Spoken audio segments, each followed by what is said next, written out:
Today I'm flying first class for the next 24 hours from Australia, 11,000 miles, all the way to London. The flight is so long in fact I'll have to stop in Singapore on the way to change aircraft. The second leg gets even better, where we'll be in one of the world's best first class suites. From private airport lounges, to fine dining, to the very best bathroom you've ever seen on board a plane. Of course this doesn't come cheap, retailing north of $20,000, but you're invited along for the adventure. With that, let's pick up our journey on the ground in Sydney, Australia.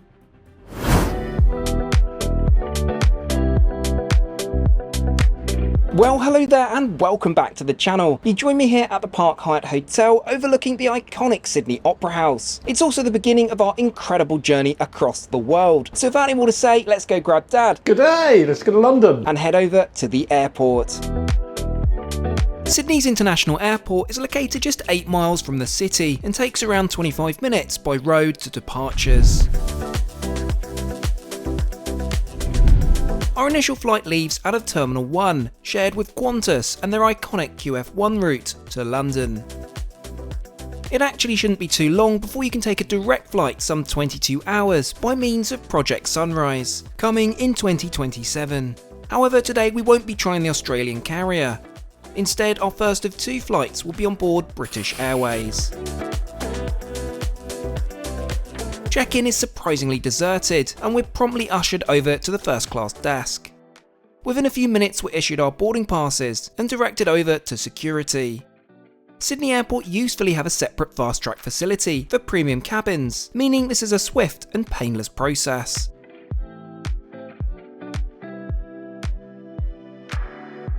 After briefly getting distracted in duty free, let's head over to the lounge. BA invite their first class passengers to the Qantas lounge, something I'm thrilled about as it's a fantastic option here at SYD.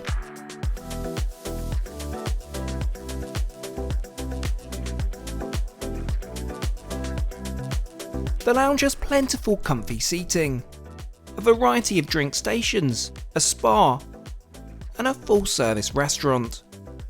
Shall we set up camp in perhaps the best seat in the house? Okay, what's on the menu? This is most impressive and wouldn't be out of place in a standalone restaurant, let alone an airport lounge. There's of course champagne on offer, which Dad gladly accepts, whilst I have a DC. Food-wise, I've ordered the mozzarella salad and the salt and pepper squid, which is a Qantas lounge highlight for many. Meanwhile, Dad enjoys the lentil and kale soup. We're both eating light, wanting to maximise the food on board. Talking of which, should we go and get on board? We're departing from gate 51, and it's not long before we get sight of our gorgeous Boeing 777, emblazoned in the UK colours of the Union Jack.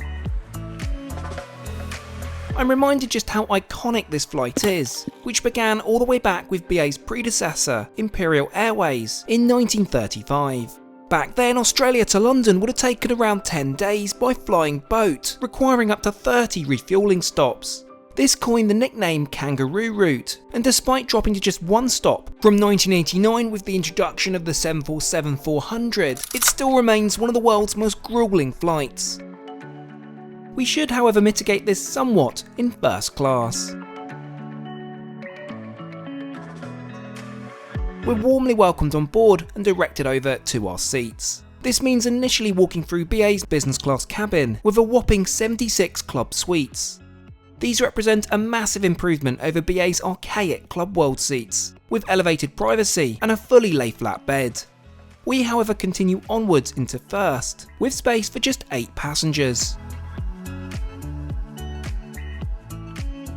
Let's stow my bags and settle in.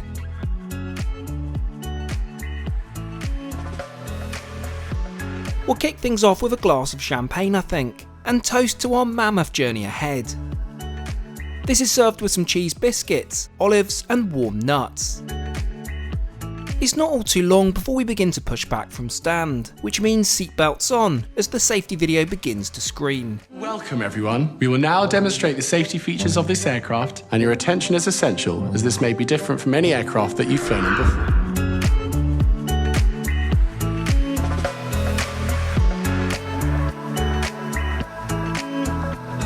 As we head up into the sky, what route are we taking? Well, we'll be flying some 4,000 miles over the next 8 hours, all the way to Singapore.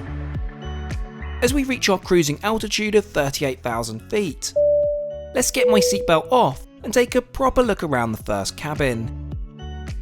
As mentioned, there's a total of 8 first class suites located at the very front of this Boeing 777 in a 1-to-1 configuration. This is BA's latest first suite, introduced in 2020, featuring fully closing doors. And yes, that's the temporary amenity kit we'll look at shortly. There's also a dimmable lamp for ambience, along with some unintuitive seat controls. Oh, and a 24-inch IFE screen. Anyhow, shall we take a look at the menu? BA offer a dine-on-demand concept, though I guess not today as I'm encouraged to order for a mandated dinner service. Order placed, let's kick things off with a glass of 2015 rare champagne, which is punchy stuff at over $200 a bottle. With our food being prepared, I'll retract my tray table, which gets beautifully set with a white linen tablecloth and silverware. Next, my mousse-bouche is served, consisting of an orange confit, avocado and beetroot jelly. Next up, appetizers. Dad has the sweet potato and lemongrass soup with fried shallots and coriander. I have the porcini and blue cheese arancini, which is delicious. For main, I opt for the pan-seared chicken breast, served with a side of potato gratin and Brussels sprouts. Meanwhile, Dad enjoys the fillet of barramundi.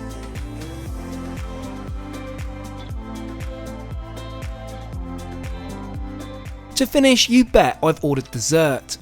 This is not a touch on the sundaes offered on American Airlines, unfortunately, and I'd have expected better in first.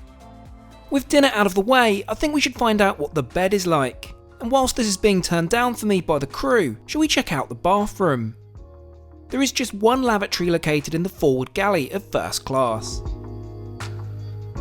It's modern, clean, and boasts LMS hand soap and moisturiser. Talking of which, here's my provided pyjamas and amenity kit, which is among the most extensive in the sky, filled to the brim with yet more LMS products. Back at my suite, it's been beautifully turned down into a bed, complete with mattress topper, duvet and fluffy pillow. Needing no invitation, let's hop in and get comfy. Should we get those doors shut then? I'm aware it doesn't look much, but at least gives the illusion of privacy when in bed. Whilst Dad has a nap, I'm instead keen to check out the in-flight entertainment. BA offer a reasonable selection of movies and TV shows. I mean, it's no Emirates Ice, but certainly has something for everyone.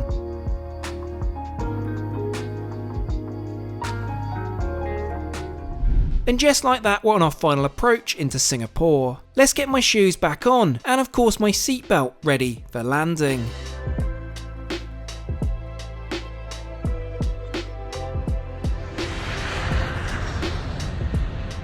Welcome to Singapore. Now, we have a short layover here until our next first class flight in the morning, so rather than camp out in the terminal, I've decided to book us somewhere pretty special.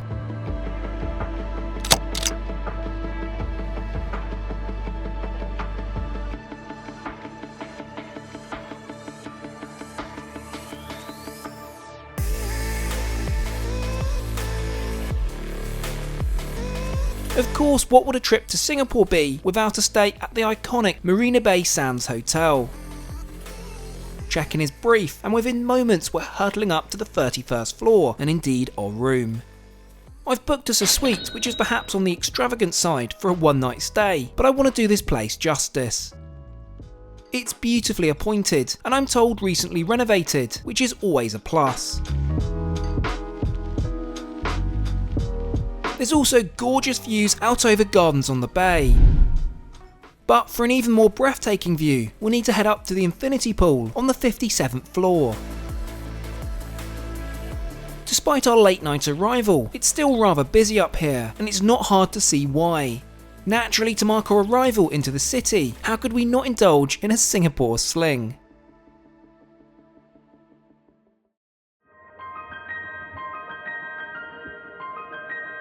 As we head back over to the airport in anticipation of flying the world's largest first-class suite in the sky, let me tell you how I no longer need to worry about my personal data being bought and sold online. And that's all down to today's video sponsor, Incogni. They search online for your private data and within minutes find where your data appears and have it removed instantly. When you do pretty much anything online, it's fair to say your data is probably out there somewhere. Data brokers collect this information and charge companies a hefty fee to gain access to your data. In the US, there's a massive number of sites where people can pay to get access to your name, address, social security number, and even your financial information. Incogni puts an end to this problem, so whenever a new record pops up, they'll take care of it for me automatically. Not only giving peace of mind, but respite from junk mail and junk calls. Incogni are giving you a 60% discount when you use my promo code TrekTrendy at incogni.com/TrekTrendy.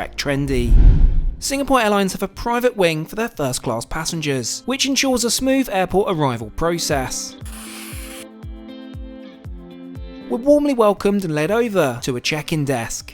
This feels more like a hotel check-in than an airport. With formalities completed in record time, we're invited to pass through SQ's dedicated first security. This spits us out directly into the main terminal. From here it's a short stroll over to the Silver Crest Lounge facility, hosting business, first, and what we're interested in, the private room, accessible by invitation only. Well, the prerequisite is to be flying Singapore Suites. It's among the most luxurious lounge in the world, featuring comfortable seating, shower rooms to freshen up in, and even private bedrooms for those with long layovers. We're focusing on the dining room, as a spot of breakfast would certainly be welcomed. Whilst there's an impressive offering of champagne, I think we'll save that for our flight. Instead, let's peruse the breakfast options, and prioritise a barista-pulled caffeine hit, which is much needed. In terms of food, I've gone for the dim sum delights, and Dad, the vegetable kofta and palak curry. With that, we're notified our flight is ready for boarding, so let's hotfoot it over to the gate. Singapore does security screening a little different to what I'm used to in Europe and the US, with X-rays at each individual gate, so do make sure you allow enough time when flying out from here. It's at this point we get the first look at our aircraft, this 14-year-old Airbus A380. It's time to get on board. Within no time at all, we're through the final boarding pass check and walking down the jet bridge to our plane.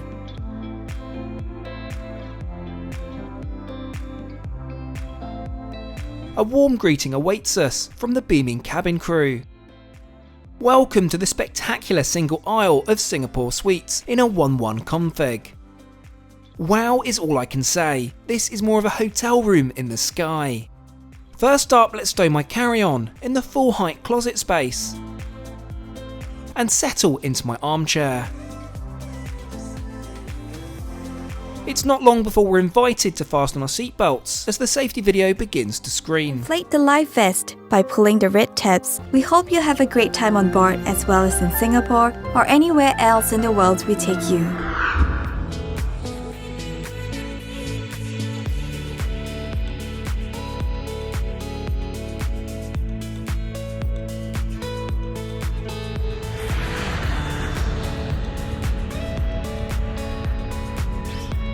So what's the plan? We'll be flying for the next 14 hours, some 7,000 miles, all the way across the world to London, England.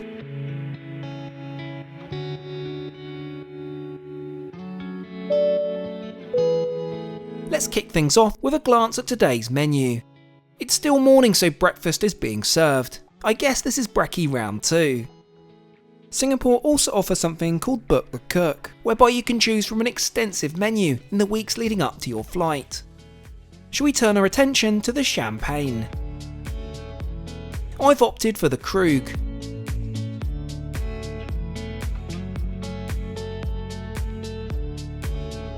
Meanwhile, Dad goes for the Comté. Both are phenomenal.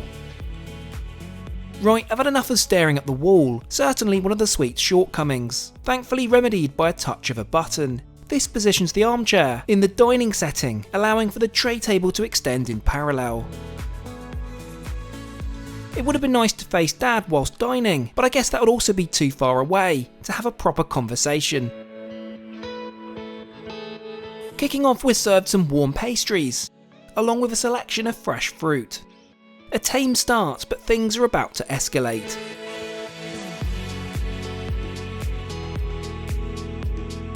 Dad has the Malay-style yellow noodles with prawns and a hard-boiled egg. I've booked the cook and have the lobster thermidor. Yes, a totally outrageous breakfast option, but hey, why not? Our unorthodox breakfast over, I think it's time to take a proper look around our aircraft and suite. The Airbus A380 is home to a total of 471 passengers. Downstairs boasts 343 economy seats in a 343 configuration. Here you'll also find premium economy, which feature wider seats with more legroom. As for business and first, this is all located on the upper deck. Here you'll find 78 business class seats, each of which fold fully flat into a bed when desired. Finally, we get to the main event, our suites, of which there are just 6. Ours being 2 and 1 Foxtrot. Together you'll have 100 square foot of private space, which is near on unheard of at 39,000 feet. The armchairs, whilst comfortable, do not turn it into a bed, but instead there's a dedicated fold-out one. Your in-suite controls are all housed within this detachable tablet, situated next to a vanity mirror and your Bang & Olufsen headphones. In terms of IFE, there's a small TV where we watch the safety video, but there's also a huge motorised 32-inch display. I'll show you what I mean.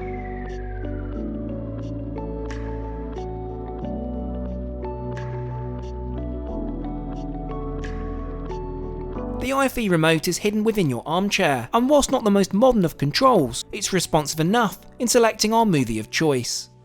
Okay, let's get those B&O headphones out, plug them in and watch a movie.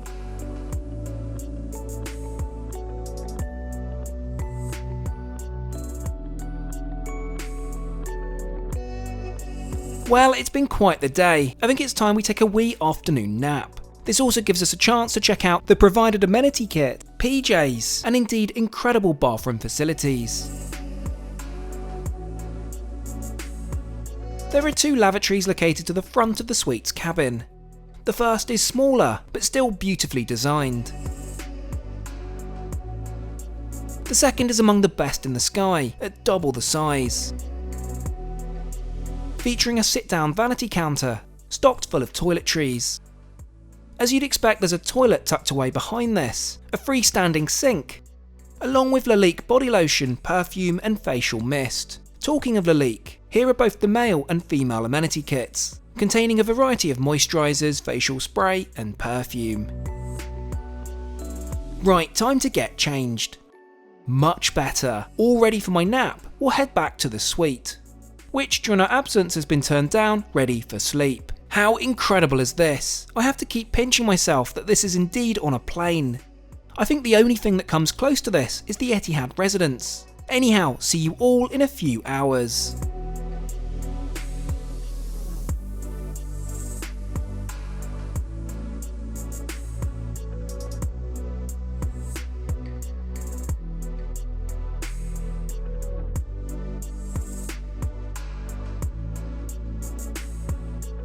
I slept really well. These 14+ hour flights are always a strange one, as even after a nap, we still have plenty of time for a second meal service. Is this lunch or dinner? I have no clue, but we're for sure checking it out. To kick off, I'm served that all-important caffeine hit in form of a cappuccino. Within a few minutes, the crew invite me to take my seat, as my food is about to be served.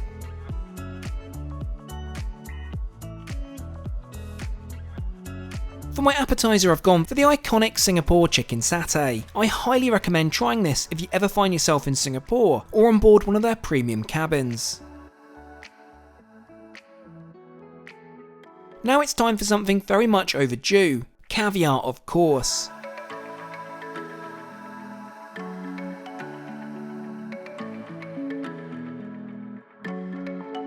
Dad in fact ups the ante a little on this, by opting for a shot of vodka with his caviar. For main we've both booked the cook. I go for the Angus beef burger, which seems to be at quite an odd proportion. Anyhow, it still tastes wonderful. Meanwhile, Dad has the seared salmon. Now of course with dessert on offer, who am I to say no? And I've chosen the moist bitter chocolate tart, which is utterly divine.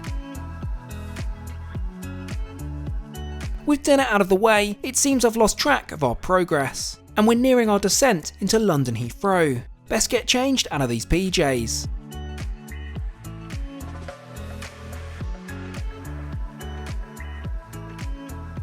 All that's left is to get my shoes back on and fasten that seatbelt of mine. Don't worry, when we land, we'll talk all things cost.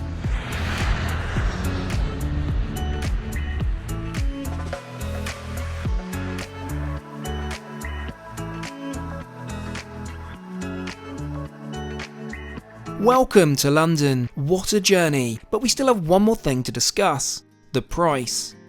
Of course, flying 2 people first class across the globe is never going to be cheap. Let's break it down per person per flight. The first British Airways flight from Sydney to Singapore was $3,200 each. The second flight on Singapore Airlines to London was $8,800 each, bringing the total cost of this adventure for the 2 of us to an eye-watering $24,300. Anyway, thank you so much for watching, and I'll catch you all again next time.